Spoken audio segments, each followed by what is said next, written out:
Community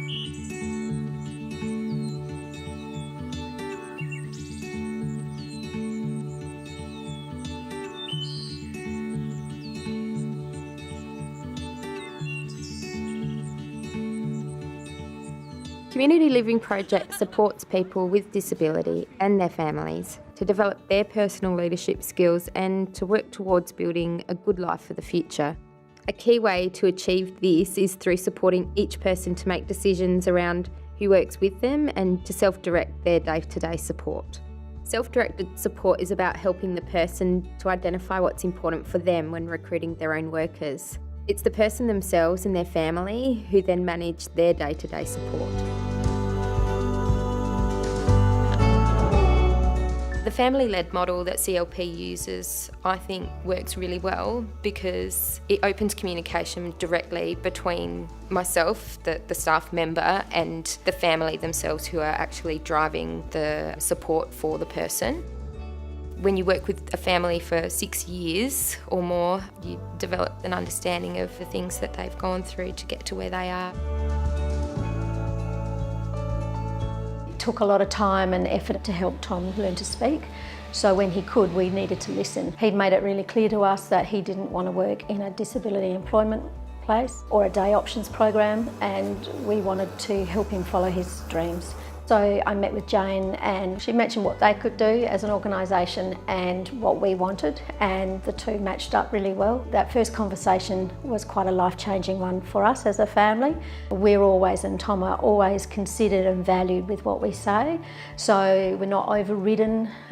We've always got that control. It's his dream, I'm just facilitating that with an organisation. We started working together in about just over a year. It'll be 2 years this November. I can remember the first time I met Craig, he said to me, "So Tom, I hear you're starting up your own lawn mowing business." He sounded very interested in me and my business, which sounded good, and it made me think that he would be a good person to help me.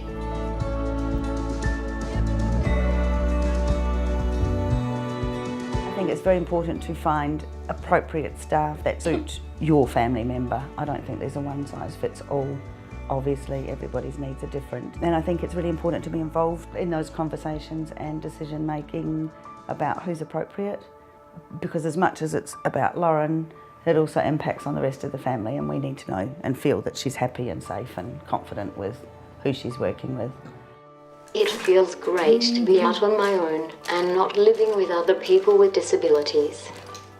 I love that I don't have to share my support workers and that my family and friends feel welcome to visit and stay.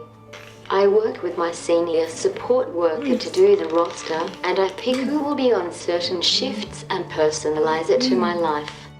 There's a process involved to determine whether or not we are suitable for one another. Everyone has to agree on it. It's not that we get thrown into a pool of staff and the person never knows who's going to be rocking up on their doorstep. They know who's going to be coming, they know what time we're going to be there, and they know that we're going to stick around. Both my husband and I and Lauren have been heavily involved in who is supporting Lauren. Obviously Lauren has the ultimate say. The last time my husband and I went away and we were gone for 5 weeks was probably the best holiday we've had in a very long time, because I didn't hear from her. I really like being involved in finding and training new supports.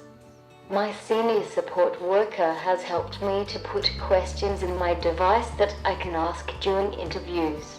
I also talked with my mum, and she helps me to make the right decision and always support it. It is very important that I can trust my support workers, and it takes time. If I do not feel safe or like I am being listened to or properly supported, then I cannot have that person supporting me. I feel that my role is important because it's a very specific role, which is to facilitate Ben doing something that is important to him, which is cooking. He loves to prepare his own food. He loves to prepare it for himself and for his family. I think for people who are familiar with other work practices that have a pool of staff, I would encourage them, I guess, to consider CLP because it is completely different. I can't imagine having different people rock up and not know. That would not work in our situation at all. Tom would not be able to cope with that uncertainty. If you want someone to just be looked after 9 to 5, then there are other options. But if you want someone to actually be fulfilled and to grow, this is definitely the way to go. And the way CLP have the process from start to finish, it's all very laid out and well supported. So it just, to me, is the right way to do it.